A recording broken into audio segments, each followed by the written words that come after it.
All right, 6 o'clock. Welcome back. Not many people tonight. Let's see how it goes. Yeah, my last crack today. So thanks for having patience with me. It's been really fun. I hope it's been fun for you guys and not just traumatic. Sometimes life's like that. Cool. I got someone in the chat being nice. So, all right, we're getting there. Yeah, you've had a bit of a baptism of fire in Julia. I hope you're all starting to get the hang of it. It's fun when you move away from notebooks to actually using the REPL and stuff. Everyone's starting to get new problems. They'll sort out eventually. It gets easier. You start to get an idea of the things that go wrong, and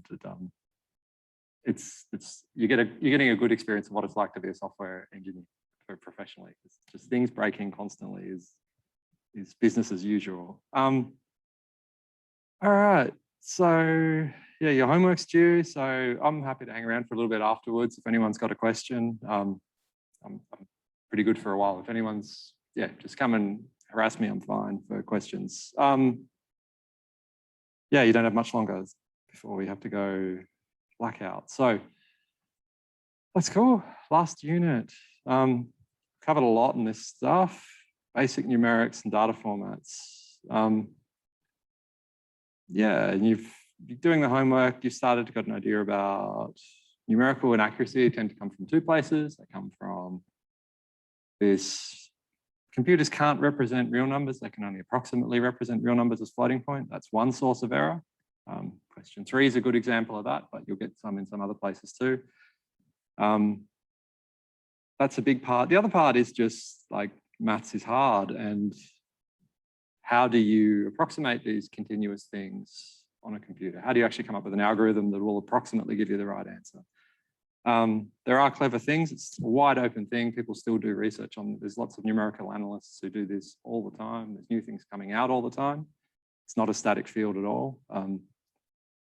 As I was saying yesterday, the differential equations package in Julia has state-of-the-art stuff that's like 2 years ago, coming out. So, there's scope, and it's still cutting edge stuff, and it's very important for the world. Simulating these systems, really, really important. So last time I gave you a quick run through of basic numerical integration for univariate functions. That's, you fit these polynomials, you get a weighted average of terms, and that gives you more accuracy, but depending on the problem, you might, do all right with something crude. Knowing something about your functions and your problem will always help. There's no golden thing that you should be doing. I gave an example here of these curvature methods dying in high dimensions. I've got another demo. I'm actually going to show you that today because I think it's cool. Yeah, how would you do integration in high dimensions? It's actually one of these ones where something that seems really dumb superficially works really well. So it's not in the notes. I've got it on my silly test repo. If you want to see that on GitHub, I'm happy to put them in the notes if people are interested. We can add it later. So in terms of your homework, starting to see how you might use forward difference and successively higher order approximations to forward differencing to solve differential equations. Initial value problems, where you start at a value and you use this definition of a derivative to be able to march forward in time. Cool. And, these methods work really well. Again, there's no golden rule, as trying to get you guys to look at in the homework. Special systems have special methods. They do better than these things that are, the best in terms of asymptotics. You put more into the problem. If you know more about the problem, you can do more. So today, what I'm going to do, it's kind of just a rough overview of linear algebra in Julia. It's a big part of Julia, being a scientific environment. What's Python to scientists and mathematicians without NumPy? It's like not much. Same sort of thing in Julia, that linear algebra stuff is really important for science in general, for maths in particular. applying mathematics to science and engineering. Linear algebra is a really, really powerful tool. Just go through some basic stuff to do with least squares. That's the plan. And I'm going to talk about sparsity. So sparsity, it's one of these things I put in here because it was something I wished I'd known more about when I was undergrad. This is a special data structure for linear algebra problems in the real world. And not just linear algebra problems. So when you guys go to do the next section, you're going to be doing something about polynomials. Having a sparse representation of a polynomial is a good thing. You can probably guess from the name what sparsity means. But I'll give you a little demo of that. So that's where we're going to go today, just so I can wrap my head around everything. It's going to start with a demo for high dimensional integration. So, yeah, just a bit of a sideways one. So I was saying, you look at these state-of-the-art curvature methods. They don't actually do very well. You get up to dimension, 6, 7, 8, they fall apart. One of the reasons I wanted to do this is because I still find maths kind of magical, and some things make my intuition die. And one of them is geometry in high dimensions. I have no intuition for this, and I find some of these things really surprising. So this is a really simple example. So you don't need to use numerical integration for this.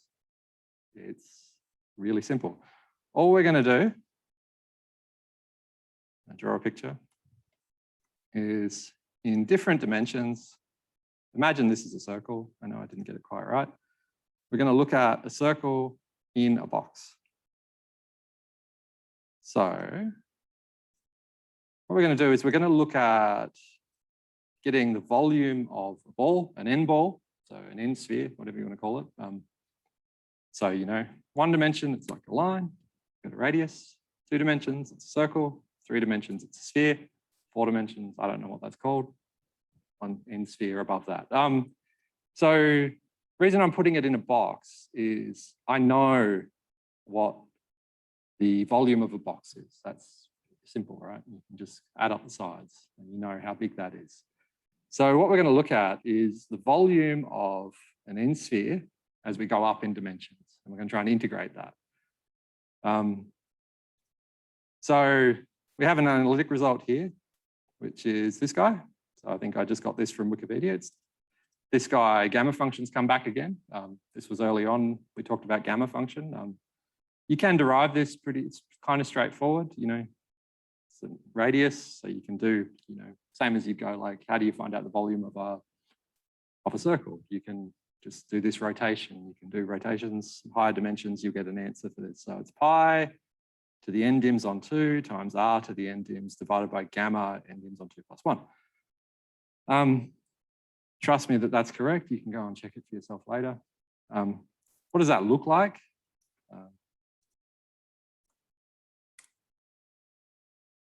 So we're going to go for a radius 1 ball, and we're going to look at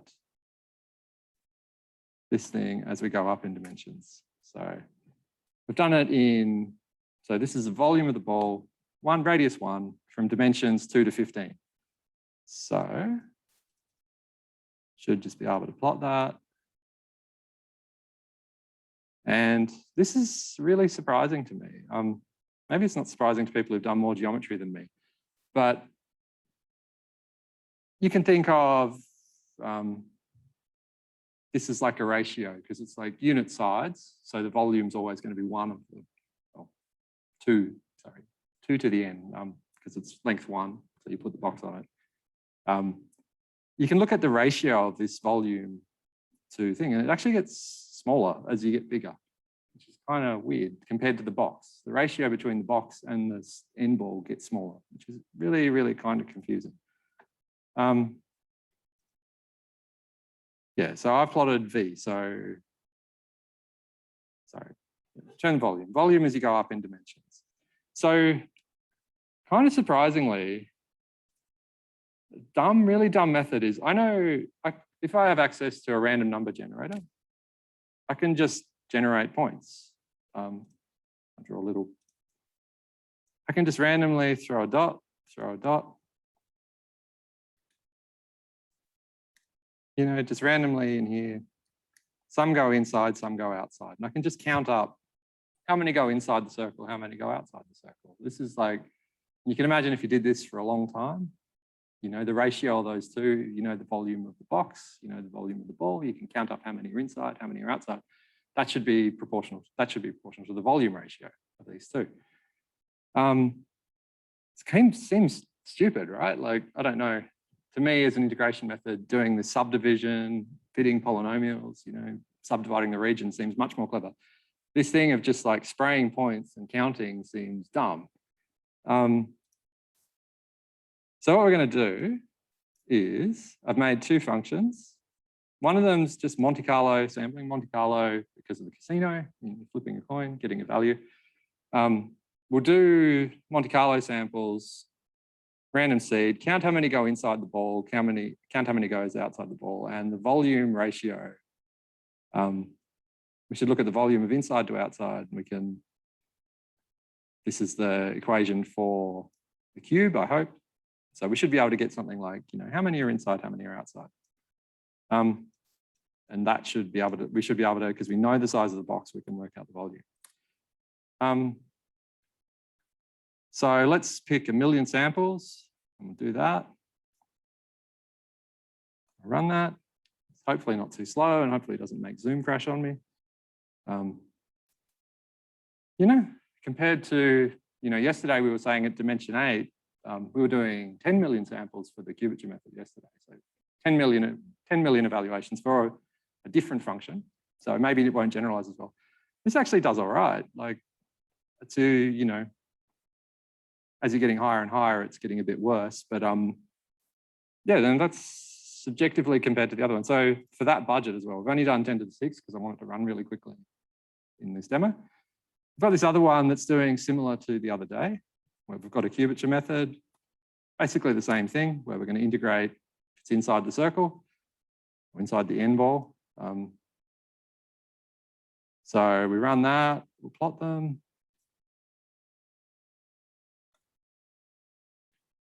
So this is kind of chugging along, even though it's got the same computation budget. It's a bit slower. I didn't time it, so you just have to take my word for it. Chug, chug, chug.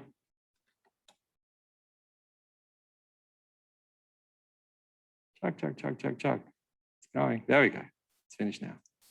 Look at that. It's same budget. It's terrible. So it's dying at, like, you know, dimension 5. It's pretty good. Dimension 6. It's okay. Getting worse, worse, worse. Absolutely rubbish.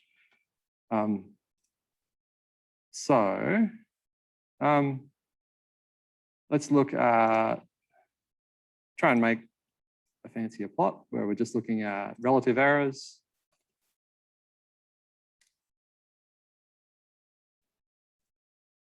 So we'll make it a bit bigger.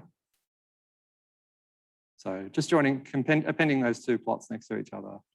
So Monte Carlo is, you know, kind of bad and always stays kind of bad. It's not great. So at low dimensions, these, you know, fancy methods will kill it. But as you get to high dimensions, just this thing of spray points, count how many are inside, count how many are outside. And the funny thing is that this one starts to die because of this funny thing about me having not much intuition for 15-dimensional cubes and spheres, that hardly any land inside the sphere by the time you get into dimension 15. If you count, you guys can go off and hack at my code to work out, you know, on average, how many are actually landing inside the sphere, and it gets very, very small. So geometry is weird. High dimensional geometry is weird. Hope that's interesting. Yeah, that's kind of the techniques for doing high dimensional integration are all based on random sampling in the end, which is kind of weird. It's one of these other ones where doing something dumb, if you know something, the problem works better. Yeah, in fact, Markov chain Monte Carlo is a particular thing used in statistics. It's a very powerful method. It's like, I think the guys who invented it thought they'd solved everything when they came up with that algorithm, because it's sort of like, if you don't mind how long it's going to take to run, you can pretty much do any problem with MCMC methods. Cool. Okay. So that's a little bit sideways, but I thought it's an interesting thing to show. Okay. Cool. Back to the notes. Okay. Linear algebra. So Am I missing chats? No. Sorry, I'll just check no one's on my chat because that's just disappeared. Okay. All right. So, yeah, linear algebra, super important. Basically, I've said this before as a bit of a joke, but your one tool as an applied mathematician is take a Taylor series, make a linearization, because then you can use linear algebra tools to solve your problem. If you can turn your problem into a problem in linear algebra, you know, there's not many problems left over in linear algebra that aren't solved, and there's a whole toolkit of things you can use. You would have seen this for question 4 in your homework, where, you know, this is a question about things hopping around on a graph. It seems kind of remote, but you turn it into a problem of linear algebra and you can solve it. You solve it with eigenvalues, you can solve it with matrix solve. That's cool. I'd recommend the linear algebra documentation for Julia is very extensive. More than you probably ever want to know. So all these things that you might want to do, you can take the trace, determinant, inverses, eigenvalues, eigenvectors, blah, blah, blah. There's sort of a cheat here though, that everything in linear algebra is sort of using the same stuff underneath. So we talk about Julia being fast. If you use NumPy, it's fast too in Python, because they're both using the same stuff in the background. And these are these, so BLAS is a specification. I don't think it's actually, yeah, it's a specification, which is kind of funny. C and Fortran. This is one of these ones I was saying, it's sort of so old, it's in, the license is, might say on the side of the Wikipedia page. I don't know, it depends on, it's a specification, it's not actually a library, but there's BLAS implementations like Open BLAS. When you're building packages, you might see it's like saying about Open BLAS. Yeah, there's a specification for how to do linear algebra, and there's also LoveHack. So history-wise, MATLAB started, I think I was saying, as someone teaching a class like this in the 70s. Using the Fortran libraries was a lot of work, so they made basically, here's a nice interface for doing linear algebra so you can work with it easily. Using LAPACK. Hopefully I'm not getting the history too wrong there. But underneath BLAS, LAPACK, implementations on hardware, so you can actually get a special compiler for Intel processors that will make matrix operations faster on Intel processors called MKL, but you've got to pay for it. It ends up being quite significantly faster if you do that stuff. So same as I was saying, you know, going back to the beginning, that square root is an algorithm that's implemented. The details of the implementation will make it good. A lot of work's been done on linear algebra, like an incredible amount of work. So reuse is really important. And I guess what would I try and talk about that's, what's a useful thing for you guys to take away from this? That we'll get to the least squares problem and we'll talk about it. But there's some basic stuff, you know, yeah, linear algebra used to be in base Julia, but they decided to take it out and make it a package. That's why you have to, because they're trying to make base Julia smaller. It's a decision. I think it's a good one, maybe. So you have to include linear algebra, but it's in base. So you don't have to actually package add linear algebra. The way you'd set out a matrix, you guys would have seen this already, is that like it's 1, 2, semicolon, 3, 4. We'll make a matrix of integers. You can make a matrix of different types, floats, ints. And the interesting thing is using linear algebra, you'll get a bunch of functions. So let's do it. And types. We haven't really talked about types. That's coming up next. But you can terrify yourself with all these things that you might want to do that sound like maths. There's these funny routines about Cholesky decompositions. Don't know, things for constructing matrices, things for sucking things out, a whole bunch of matrix factorization. So don't know about you guys. This stuff is probably for later. If you do more numerical analysis, you'll have to, you know, you'll learn more about these. You get some stuff about norms, and you probably would have been using that to calculate errors already. You would have seen that. Yeah, a million things, a million different types of matrix factorizations that you might want to do. And they've implemented really well and super fast. You won't beat these yourself if you try and implement it. So what's useful? So funny one is I, which is uniform scaling. So for an identity matrix, you don't need to give it a size, which is kind of interesting. So if you go A equals 1, 2, 3, 4, and you go A times I, it'll work. If I go, I've got to write these elements in now, 5, 6, 7, 8. You know, because it knows it's an identity operation. So it knows how to apply when it, Julia using its multiple dispatch, when it does this matrix multiply, it knows one of them's a uniform scaling type, what to do with it. You can make a uniform scaling of different, if you want to multiply everything by 3, you can do that.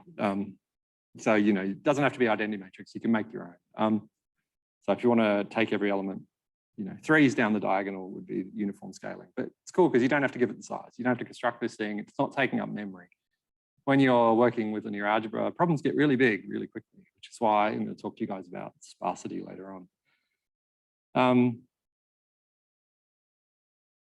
Yeah, again, floating point errors. If you do this kind of thing, this is a really big lesson. I'll probably bang on about this. Oh, singular. My A is not right. Let's go for this guy. So floating point errors coming back again. It's not the identity matrix because off diagonal terms have this little epsilon, bit of epsilon fluff on there. So if we went, equals I, it's false. But if we went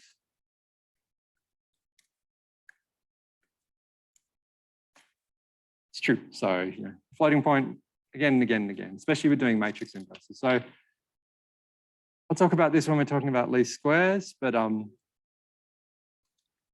just a second. But most matrices, you shouldn't be inverting them to do matrix solves. There's a special algorithm that comes in. I talked about this very briefly yesterday, which is this backslash operator. So this is quite incredible. You see that there's there should be a fair bit of documentation. So I keep calling it matrix solve when I talk about it.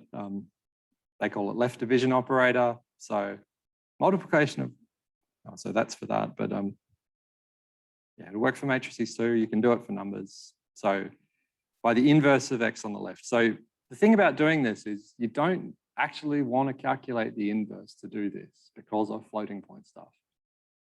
There's algorithms that will do factorizations, and we'll go through some demos of this stuff, that are more stable to inverting. So you take your matrix, you break it into bits, parts of that will invert nicely, and you put it back together.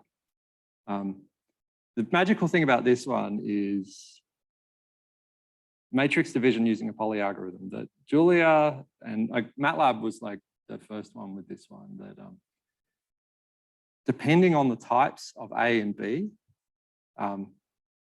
it will do the right thing for you for your problem. So that's why it's called a poly algorithm, because it goes to all these different things underneath, depending on the types. It's incredibly complicated.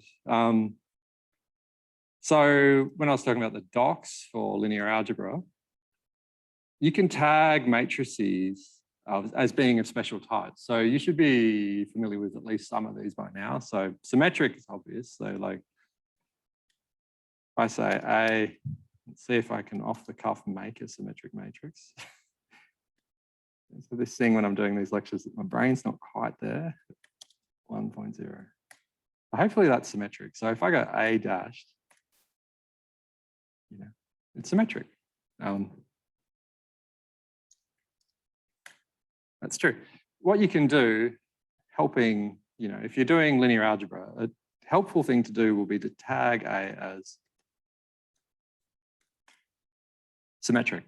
what this, you're saying that this matrix, I know is a symmetric matrix. Please, magical algorithms in the background, treat this as a symmetric matrix and do the right thing. So a big part of that is just a computational thing. If it's symmetric, you only need like the upper triangle of it. You only need to go through these bits. You don't need to worry about this bit because it's the same, you know. So you got half the space for free and probably half the computations because you can repeat some stuff. So that's the basic idea. So that when you do this matrix solve, if you've tagged the types, if it can't work out that it's symmetric on its own, you go, oh, this is symmetric, it will do the right thing underneath 4 symmetric matrices. Because of all these different factorizations you can do, you'll do a different thing. You do a different type of inverse depending on the matrix type. So, you know, symmetric, Hermitian, upper triangular, unit upper triangular, lower unit, upper Hessenberg, tridiagonal matrices, symmetric tridiagonal matrices, bidiagonal, diagonal, uniform scalar. They're the special types. So you can look through the types and say, you know, if you're not familiar with any of these, which some of these I'm not, they don't come up. When you're passing it to the algorithm, giving it this type information will help it do the right thing. So this guy's super important. The big thing, we can use it to solve a system of linear equations. So if it's uniquely determined, it solves it. If it's not uniquely determined, it will solve it in the least squares sense.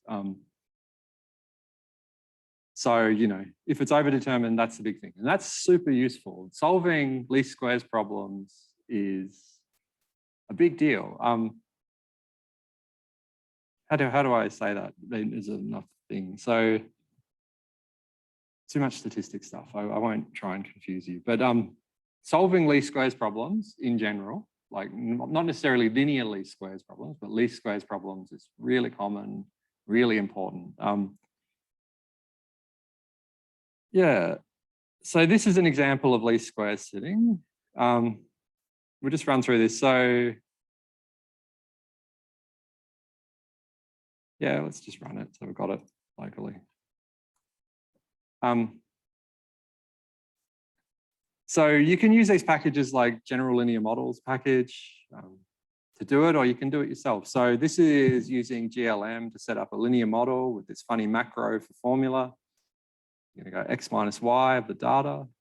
So this is just a straight linear model. So often least squares models, you know, they're like if you're solving a polynomial, it's linear in the coefficients. This is just a straight linear model. So we're going to try, you know, this problem, this estimation problem of like, I got some scattered data and I think it's linear. I'm going to fit a trend line. You know, it's probably caused more harm than good in the whole world over human history. But you know, it's a super useful problem. So like if you have, so we had, I'll go back a long way. I think this is an interesting story is going back to the first lecture, I was talking about human computers, you know, were the first computers. There's these stories you hear that don't quite make sense when you first hear them about Gauss in particular was able to multiply like 12-digit numbers in his head. You could come up to him and go, you know, 123,473,000 blah, blah, blah times this. And just like doing mental arithmetic for normal people, come back with the answer. It seems like a party trick now, but least squares method was invented by Gauss when he was about 22 or 23, if you want to feel feeble. He came up with that method for the asteroid Ceres. I don't know if you heard about that. So they observed it in like 8 places in the sky. So it goes to your homework, you know, orbital mechanics. It should be doing ellipses around the sun. They saw it 8 times and then it disappeared and they couldn't work out where it was. So he invented the least squares method as a young man and said, oh, it's over there. And they looked and it was.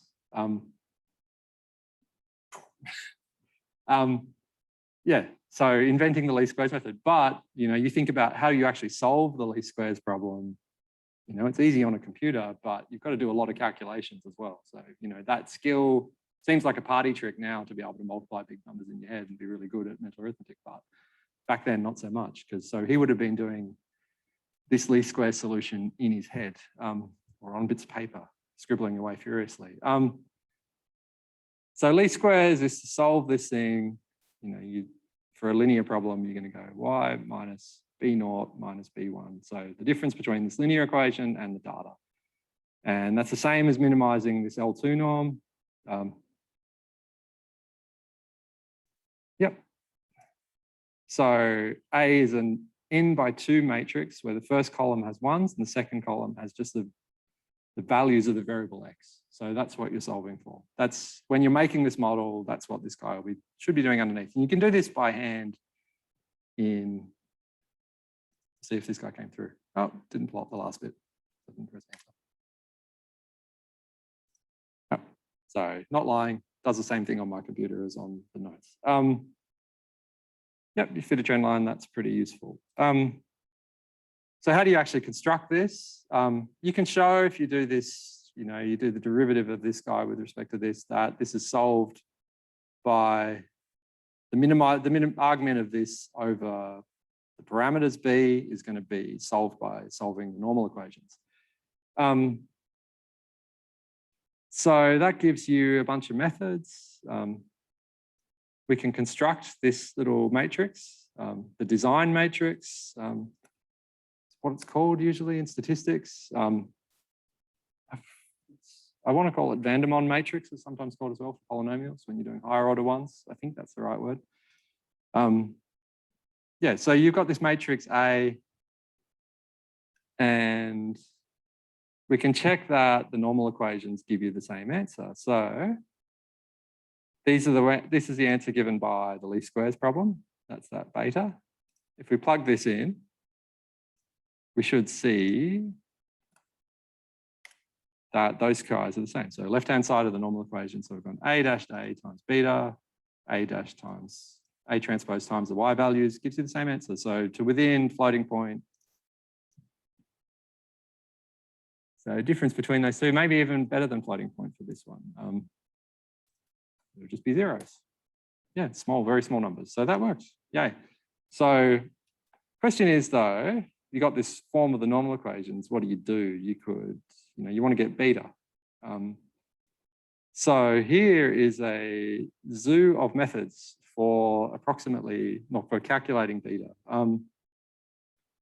There's a bunch of things, bunch of functions here. You can see inner product, a pseudo inverse, QR decomposition, singular value decomposition, and useful things.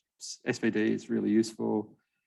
QR's factorization is, I don't expect you to know it, but that's usually what the path that will go down inside when you're doing a matrix solve. It'll probably be calling a QR decomposition inside. I say probably, I don't exactly know. It depends. Yeah, so here's a bunch of methods. So, because it's simple linear equation, you can actually come up with a formula in terms of means. You can make these things and do them, and then you'll work out what the coefficients are. Or you can do it in terms of core. That's one we should look at. So compute the Pearson correlation matrix of the matrix X along with dimensions. So that's what that, yeah, so it's formulas from stats, maybe not so interesting. The big one is this one. So you can solve the normal equation. So you can construct this thing. So we're talking about this operator, this matrix solve operator. You can do this slash and bring this guy over here. So you're going beta, going to bring these guys over. That's the winner. That's a way, but you don't even need to do that. That's kind of like thinking too hard.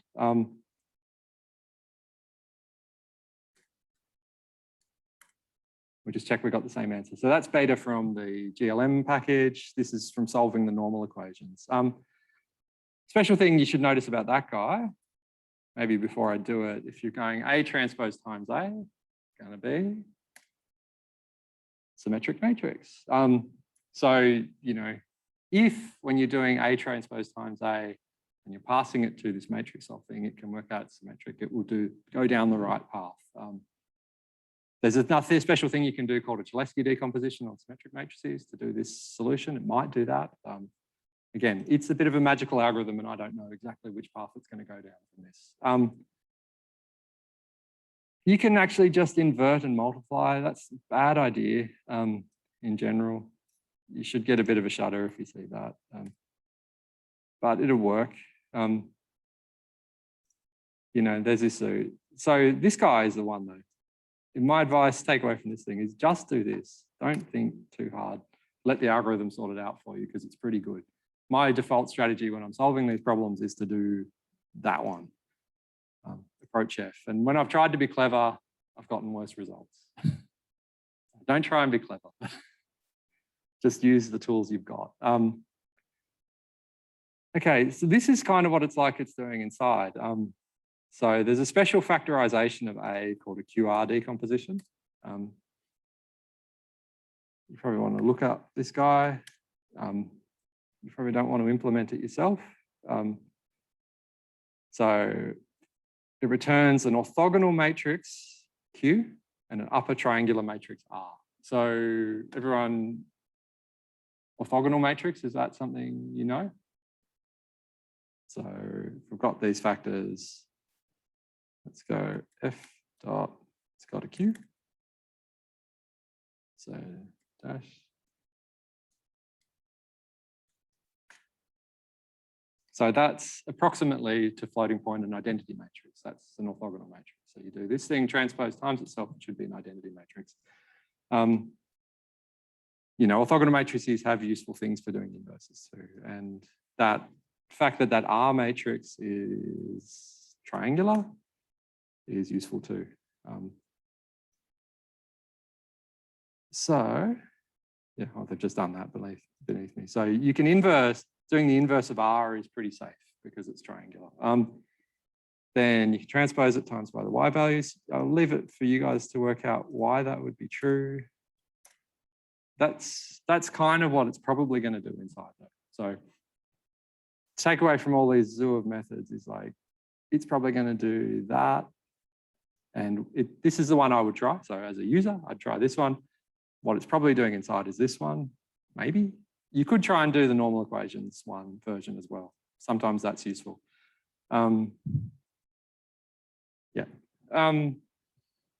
Singular value decomposition is this really interesting thing. I'm going to talk a little bit about an example of doing singular value decomposition. So I'll show a demo. This one's sort of like every time you do one of these courses in machine learning or something, they'll show this demo. So I'll show it to you because I think it's cool. Okay, so singular value decomposition will return these things. There's a U, an S, and a V. So let's see if this is a terrible explanation. So I think we should just go look up SVD.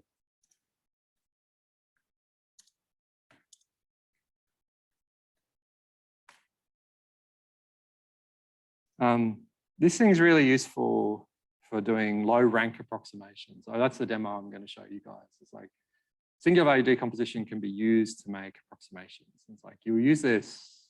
This is all through. I'll give you a demo that's not practical, but there are practical applications of this. So you're going to get these factors. U is a unitary matrix. This sigma one is a diagonal matrix. And you can do this on any shaped matrix you want. And V is an n by n complex unitary matrix. If they're real, they're going to be orthogonal. U and V are going to be orthogonal matrices. So that same thing. If you go transpose times itself, it equals the identity matrix. So you can think of these as like, there's lots of, I went and had a look at all these people giving bad explanations of intuition of SVD. So I'm not going to try. You can look on the internet. I don't think I've got a good one. You can, some people talk about, oh, it's like a rotation and a scaling, then a rotation back. It's not really, it's, oh, someone sent one. Oh, there's one in another one. So another person's got it. I'm going to do it again anyway. Just because I think it's cool. Yeah, so you can use an SVD to do a matrix, to do this matrix solve. But you wouldn't. It's to do with the speed of doing things, same as doing pseudo inverse. So because this is diagonal, it's easy to invert. That's the basic trick, because it's like, it's diagonal, you can just take one on the elements, reconstruct it. But the problem is doing an SVD is expensive. Compared to QR factorization, especially compared to Cholesky decomposition, it's really slow. So you don't do that. Yeah, so you get the same answer. And we've got another one, which is, you know, state of the art now. If you've done anything with neural networks, you probably will, because it's kind of fun and topical, is that gradient descent, particularly stochastic gradient descent, is it's not like Newton's method. It's just like Newton's method. You just follow the gradient. You take little steps down the gradient until you get to the bottom. You can do that totally for doing that with for solving matrix equations. It's like, this will work, you know, but it's silly. Like, you've got much more powerful methods from linear algebra. Solving a linear equation. Takeaway message, use the tools you've got. That's a quick tour of, you know, so down the bottom, if you print all those things, you get the same thing every way. They've just got different trade-offs in terms of complexity. If you go being rigorous, you'd go and time all these things and see which one's the best. And I nearly guarantee that the polyalgorithm one will be the winner. Okay, so I'll show you SVD demo at the end. Someone's done it before, so that's taking the thunder away. That's okay. So I'm going to talk really quickly about sparsity. So, okay, motivating factor to this one is this guy. So you're doing this for your homework. We went back to this one. You've got this Markov transition matrix, hopping around, backwards and forwards. This is how Google started. They got all the web pages. They did a web crawler and they got hyperlinks from one website to another website. And their model for a person browsing the web was randomly clicking at hyperlinks like a monkey, you know, just click, click, click, click, click. So there's some probability of just hopping along an edge if there's a link there. And there's also part of their model, there's a teleport. So like randomly, you'll just hop to a random node. And doing this thing you guys are doing for your homework is, you know, doing this, you know, where are you most likely to be hanging around? You know, what's that pi matrix, the pi vector, sorry, of like, which node are you going to be hanging out on for the most time? That's how PageRank originally worked. It was like, those guys did it as a PhD at university. It was publicly funded. And they went off, they quit their PhDs, went and started a company. So it's $1 trillion algorithm, what you guys are doing for your homework. Kind of. Much more sophisticated now.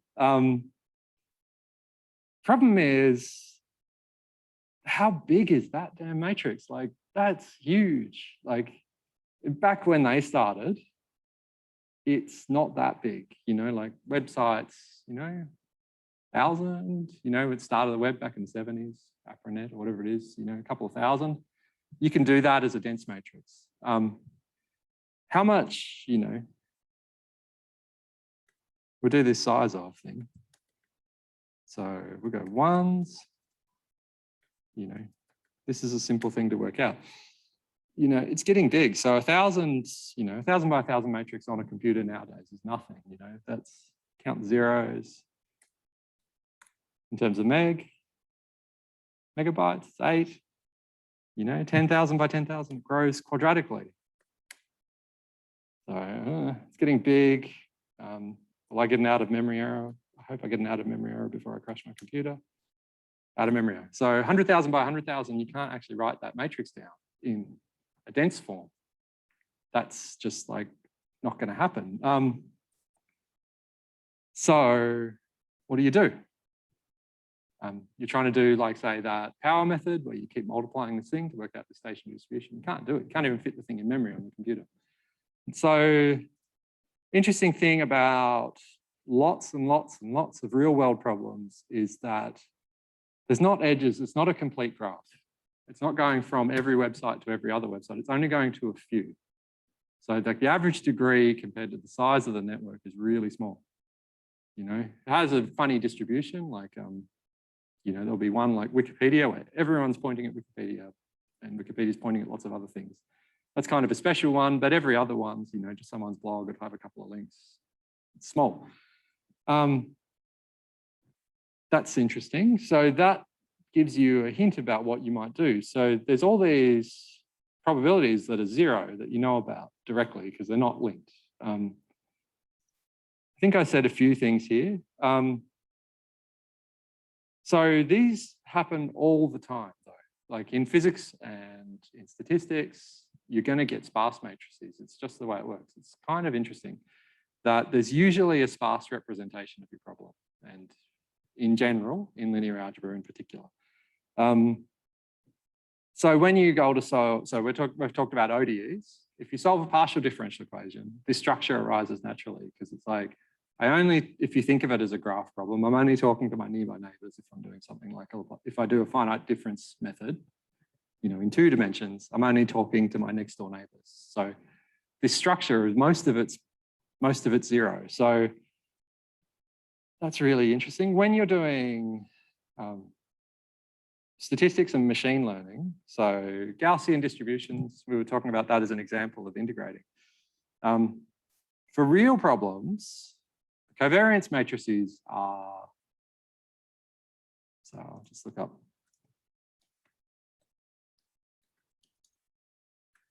The covariance matrices are dense, but often for real problems, the inverse covariance matrix is sparse, has a special structure, or you can represent it as as having a special structure. So in this normal distribution, you're worried about this. I want the formula for it. Here, so you've got an inverse covariance matrix. You don't actually need the covariance matrix. Fitting a covariance matrix to data and then using it in a normal distribution, it's not really what you want to do. Often what you really wish you could do, but it's hard, is get the inverse covariance matrix directly. And that is often sparse. So lots and lots of problems will give you a solution where this thing has a special sparsity structure. So that's the magical answer for dealing with this thing. So how do you actually represent this? It's often a dictionary. You just have the non-zero elements are indexed by a key. That's the indices that are for the non-zero one. So in Julia, sparse arrays. I also had to get a special one, this AR pack, for doing an eigenvalue decomposition. But so you could imagine, so I've made the example in the notes is doing like an imaginary social network. So I'm going to say there's 10,000 people and they're randomly someone's friend or not. So we've got the rows and the columns where someone is someone else's friend. So you can index people and go like, I'm friends with you, you're friends with me. That's a link. So we can make this guy. Hopefully that won't take too long. So what I'm doing is just iterating through all the people, and at some small probability, I'll say you're friends with you. And then if that's it, I'm going to make it symmetric. So if I'm friends with you, you're friends with me. Doesn't happen in real life like that, unfortunately, sometimes. So this is just rows. So it's got the indices and columns.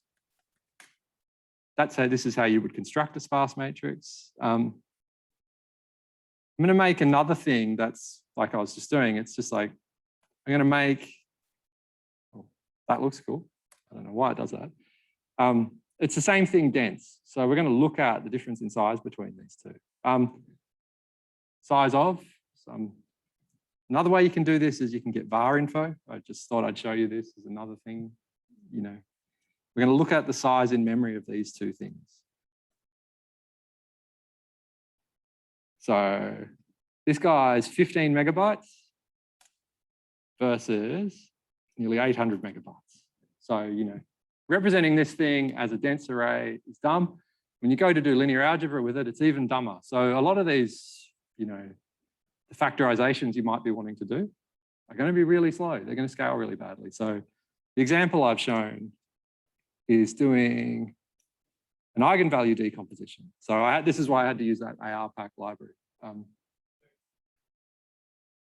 It does, but not on sparse matrices.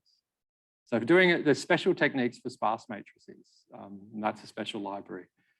Then so you can do it for, Definitely supported in linear algebra. You don't need this for that. But for sparse matrices, you need to do something special. So working with this data structure is kind of hard as well. So I'm not going to do this here, but if you try and take that eigenvalue decomposition of the dense matrix, you'll probably be waiting for hours. You know, these things scale, what is it? I think it scales like matrix multiplication for eigenvalue decomposition. So somewhere between 2 and 3, power, you know, if n's the size of your vector, the size of your matrix, side length of your matrix, scales like n to the 2 point something. When you have these sparse matrices, you know, your average degree, you know, what's your average bandwidth, it'll get much smaller. It's more like proportional to that. So this only takes, doing an eigenvalue decomposition on this one takes 7 seconds. Yeah, I won't do it on this computer while I'm running Zoom, but that will be much slower. It uses heaps more memory. So this is a super useful technique. It comes up all the time. So, you know, it's even harder than that. So if you want a challenge to think about how these things might work, you know, you saw those 4 different techniques in your homework for doing that stationary distribution. That matrix is too big to hold as a sparse matrix in memory now with the internet. That's quite a challenge. So what the funny thing is that it ends up being more like the Monte Carlo methods again, you know, where you just randomly hop around. It's the only thing you can do. You get the chunk of the web that's near your bit of the web that you're interested in and you hop around. I don't actually know, this is all secret stuff these days about what they actually do. But my suspicion is that it's, you know, using machine learning to make it more like how a human hops around to do the recommendations rather than the dumb model that you can use powerful linear algebra on. That's where it's gone. And most of the reason for that is it's too damn big. These matrices are huge for these real problems. Even something like you're interested in like finite element models for like a car or fluid dynamics models, you know, that's a different kettle of fish. So we'll go for the car one.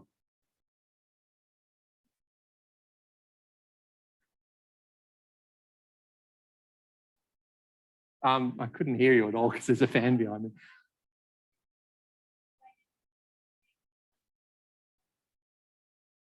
Yeah. Yep. So that comes in. Their algorithms is incredibly complicated for Google. Lots of things about location of IP addresses. It's really quite, it's all secret, so I don't know. I've only talked to people years ago, so any information I have is out of date anyway. But it's complicated because it's a really important problem. So it's secret information for them. They'll keep it very secret. Yeah, lots of problems in physics and engineering.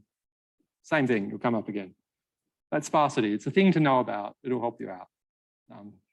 If your matrix is getting too big, you need to start doing some stuff, and this is the data structure to support you. Okay. I'll just show you this SVD demo because I did it.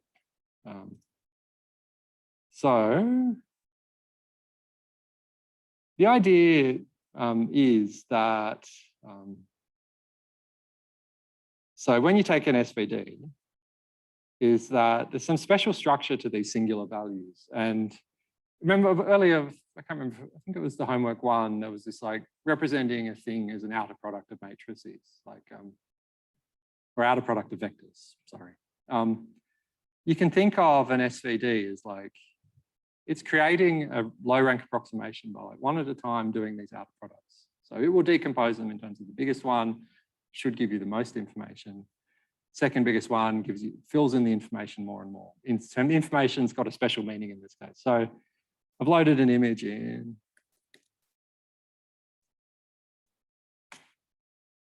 That's just the photo I took somewhere. I can't remember where. Yeah, so that's an image. Images are big. So we're talking about linear algebra, you know. First thing I did with this image is I cut it down because, you know, CCDs or the sensors in cameras keep getting bigger and bigger. I used to work with an 80 megapixel one, and now that was like everyone's brain exploding. Now that's like phones are probably getting close to that. But there's a lot, that's a huge amount of data as float 64s. You just saw, you know, how big they're growing.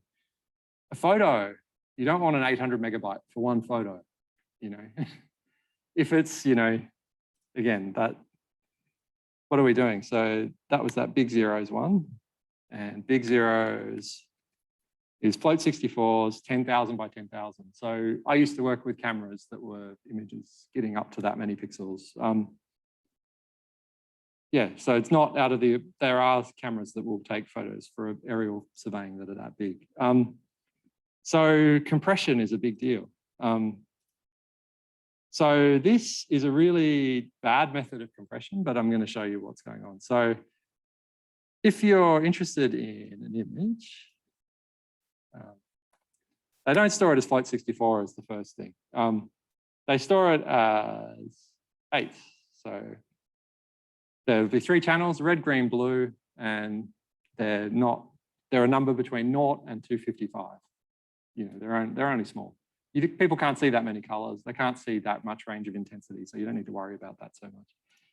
So what we can do is I'm going to take the SVD of all of the channels independently. You could do this differently. So you see doing SVD of these matrices, shrink this down, you know, it isn't fast. So that's when you're going to the matrix solve stuff. That might be what you want to do.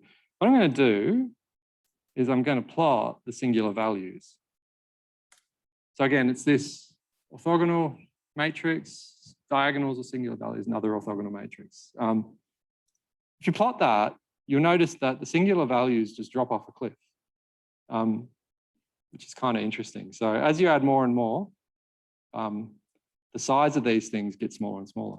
And this is really important for this thing called the trace norm identity. So yesterday I was going, oh, Frobenius-Perron theorem, you would have heard of Frobenius norm, you probably haven't. Frobenius norm is if you pretend a matrix is a big vector, if you just wrap it out and you go, that's the L2 norm of that big matrix as a vector thing. The sum of the singular value squared, square root, is the same as the Frobenius norm. If you don't trust me, we can run it. So that's important. So that says something about approximately equal. So the size of all this matrix is the sum of the singular values. So what we can do is we can look at the approximation error of this thing as we truncate the singular values. So if we just take these columns and vectors as, you know, outer products and we multiply by the singular values, we can see that we get some approximation error that drops off, you know. So we're 20% away in terms of Frobenius norm, but just a few. Get out to 20, we're like, you know, 3%, 2%, you know, it's getting pretty close. What does that look like? I'm running out of time. I'll make these guys.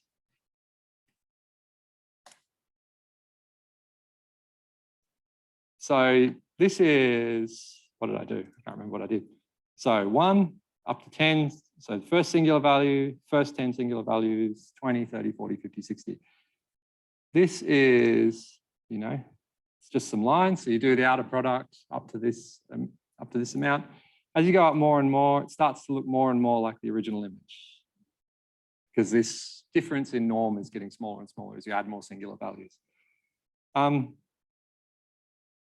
Cool. So you do the reduction by truncating the thing. So if you're going to compress it, you keep the parts of the SVD up to some size, and then you reconstruct it by multiplying. So your compression algorithm would be take an SVD, keep some small part of that, save that to disk, load it up on, or put it on the internet somehow, send it down a network, then reconstruct it by matrix multiplication. The original image is 36 meg uncompressed. That's what it would, that's how big it would be. If we're gonna, we can find what percentage reduction we'd need to get 1% reduction error. So, sorry, 1% reconstruction error by just going through these errors. So we need to keep like just over half. So if you do this SVD thing, you want 1% reconstruction error, you would save about half the size. So it'd be down to 16 meg. So the thing I wanted to show you though, magical algorithms, is this thing here. JPEG is only 3 meg. So doing this SVD compression, you might get half for that reconstruction error. JPEG will do better than 1% reconstruction error, and it will shrink it down to 5 meg. So magical algorithms that people have invented. So there's better than SVD, but SVD is really useful for lots of different things. So it's an idea of how you might do image compression, but better things exist if you want to go off and look. Okay, I think that's the end. Thanks for your time, everyone. I've enjoyed doing this. I hope it hasn't been too hard or too much of a bloodbath. Please feel free to keep, I think my email's on the website. If you want to send me a message, if you've got a question, yeah, feel free to ask me, especially like if you're getting out towards the end, if you're looking for jobs. If you make it through this course, I'd be happy to employ you if I had a position. So just keep us in mind. Cool, thanks very much. I've really enjoyed it. Paul, can you hear? Yeah, hey Yoni. Hi. Yeah, I think I'm speaking on behalf of the students, but I'm quite sure I am. Thanks a lot for taking your time in the evenings and for all the prep and all the insight. Yeah, everybody will make it through the course and you'll get a lot of emails. So thanks a lot for your great teaching. All right, thank you guys. All right, I'm gonna stop Zoom now.